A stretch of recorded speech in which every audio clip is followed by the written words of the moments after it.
Hello everyone, welcome to my channel. I hope everyone is having a wonderful day. For over a decade, the nation watched Ruth Langsford and Eamon Holmes as the power couple of daytime television, charming, playful, and unshakably united. Their on-screen chemistry felt as real as their laughter, a rare glimpse of genuine warmth in a world often veiled in scripted smiles. But behind the camera, a quieter story was unfolding, one not made for TV.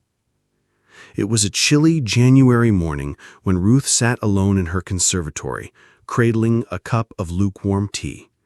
Outside, the garden was asleep under a thin frost. Inside, her world felt just as cold.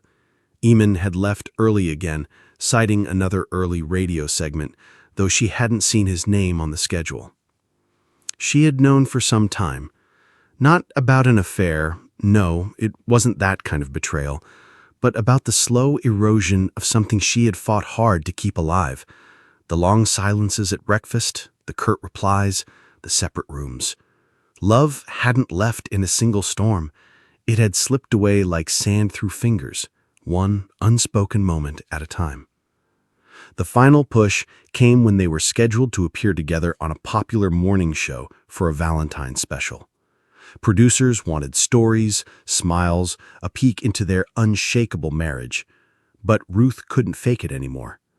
When Eamon made a harmless joke about her nagging eye and the audience roared with laughter, something in her broke. Later that night, she stood in front of her bedroom mirror, taking off her makeup in slow, deliberate swipes. "Why am I still pretending?" she whispered to her reflection. The next day, she made the call. It wasn't messy. There were no shouting matches, no public blow-ups, no finger-pointing tabloid exclusives.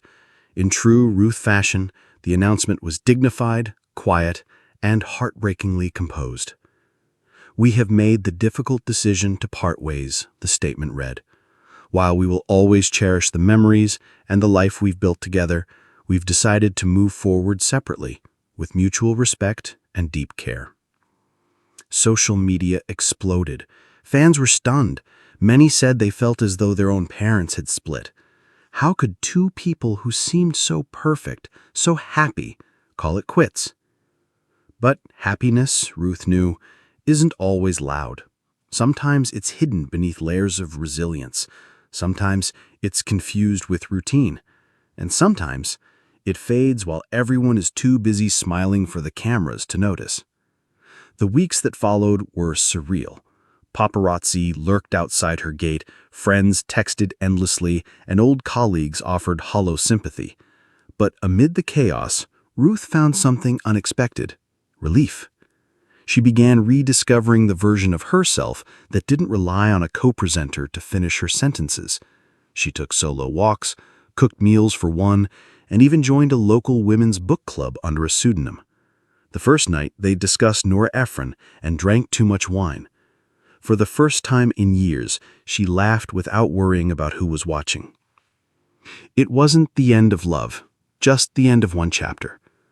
One rainy evening, as she stood on her balcony watching the clouds roll in, she smiled softly to herself. She hadn't lost everything. She still had her career, her friends, her son, and most importantly, her voice. For too long, she had whispered her needs beneath the roar of shared spotlight. Now she was ready to speak and live on her own terms. And somewhere deep inside, she felt something stir. Not sadness, not regret, but hope. The kind that comes after the final curtain falls and the lights begin to rise again.